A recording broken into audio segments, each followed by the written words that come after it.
Obviamente, ¿qué va a pedir el fondo? Argentina, cerrá tu déficit, arregla tus cuentas. Y en gran parte ese arreglo de cuentas va a venir por la suba de impuestos, ¿no? Está Guillermo Poch, que es tributarista, para hablar con nosotros. Guillermo, ¿cómo te va? Bien, todo bien, ¿cómo andan? Bien, gracias por estar ahí del otro lado. Guillermo, por favor. A ver, ¿la Argentina te sorprende cada día más o ya no te sorprende? Cuando uno piensa que ya no hay más impuestos para inventar, aparece uno nuevo. Sí, o sea, Argentina usa una figurita repetida que ante cada crisis sube los impuestos y el problema es que después se olvida de sacarlos. Ese es el inconveniente que se plantea, o sea, y de ese modo, a través de esas soluciones, Argentina fue quedando caro desde un punto de vista en la presión tributaria en lo que es la región.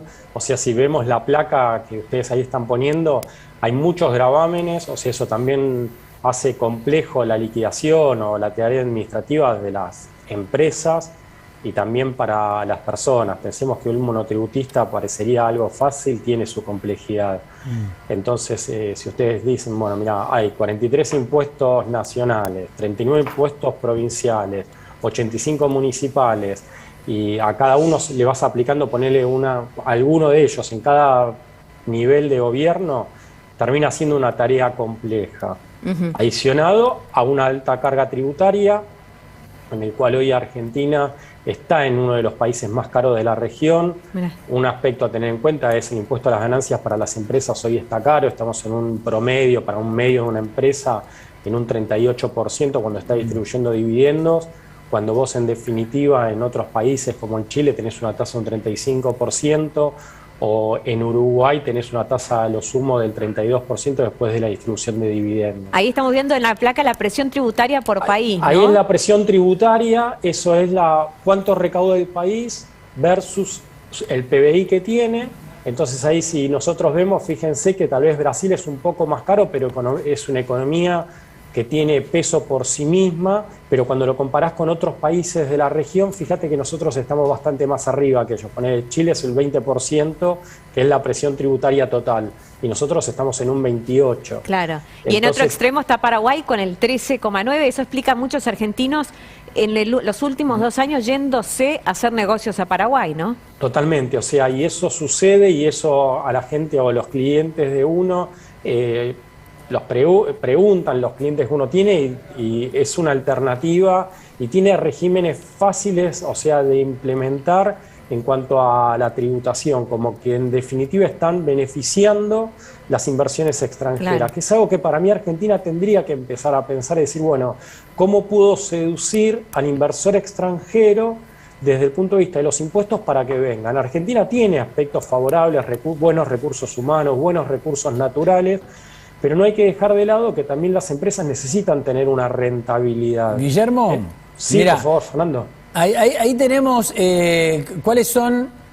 los 3 impuestos que más afectan a la economía, ¿no? Claro, exactamente. Ahora, la pregunta que yo te quiero hacer es la siguiente, ¿no? Antes teníamos la cantidad de impuestos nacionales, provinciales, pero te quiero preguntar, ¿cuál es para vos el que más distorsiona la economía? ¿Cuál es el más injusto de todos los impuestos que estamos pagando desde hace tiempo? Mira, los 3 impuestos que ustedes tienen ahí son impuestos que en empresas en situación de pérdida lo tienen que pagar igual.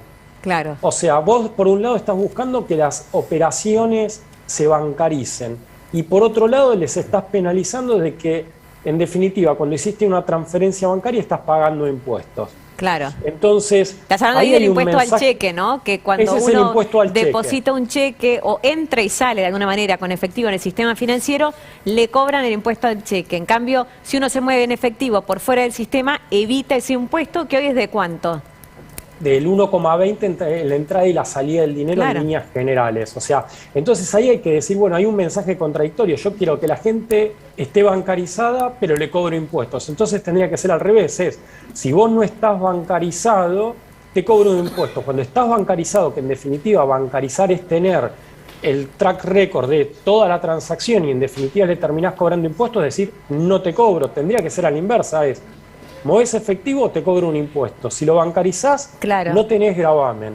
Y Guillermo, y el otro tema es que impuesto que se pone, impuesto que no se saca. El impuesto al cheque lo puso Cavallo en 2001 provisoriamente, también buscando un acuerdo con el fondo que le pedía cerrar el déficit fiscal, y sin embargo el impuesto al cheque quedó. Ahora, el impuesto a los ingresos brutos, que es el siguiente que vos marcás acá como de los más distorsivos, hubo un consenso durante el gobierno de Macri de todos los gobernadores de bajar el impuesto a los ingresos brutos, o al menos no subirlo, y sin embargo ese consenso se rompió. Digo, estamos mal. Totalmente, Florencia. O sea, y mirá qué es lo llamativo. Impuesto al cheque, cuando vos analizás la recaudación total, es del 8%. ¿Qué te quiero transmitir con esto? Que vos generás mucho ruido en la economía por un gravamen que en definitiva te aporta solo el 8%. En las personas, un impuesto a los bienes personales que genera un montón de noticias y toda la gente lo critica, solo te aporta el 3% de la recaudación. Entonces, me parece que en algún momento la dirigencia política tendría que decir, bueno, a ver, ¿es realmente necesario esta cantidad de impuestos para que en definitiva generen más ruidos que beneficios en cuanto a su recaudación? Y mal humor, ¿no? A tener en cuenta. Y mal humor que causa todo eso también. Totalmente. Guillermo, sí. ¿Qué información tenés sobre el impuesto a la riqueza por única vez este año? Mira, antes vamos a ver qué pasa en este nuevo escenario político que se está dando. O sea, lo que uno interpretaba es, y teniendo la experiencia pasada, es que impuesto que se crea o aporte solidario que se crea, en definitiva queda, pero vamos a ver qué pasa con esta nueva conformación cuando en definitiva muchos de quienes fueron o terminaron siendo elegidos dijeron que la intención era no subir la carga tributaria ni crear nuevos gravámenes. Y Guillermo, aparte de ahí, buen día, Gabriel Silva te saluda. Ahí tenés también un tema que está todavía en discusión judicial, ¿no? Hay muchos planteos, o sea, muchas solicitudes de amparo, hay situaciones de gente que tal vez no estuvo de acuerdo con el gravamen y no lo terminó tributando y el fisco hará los ajustes y entrará en el ámbito judicial.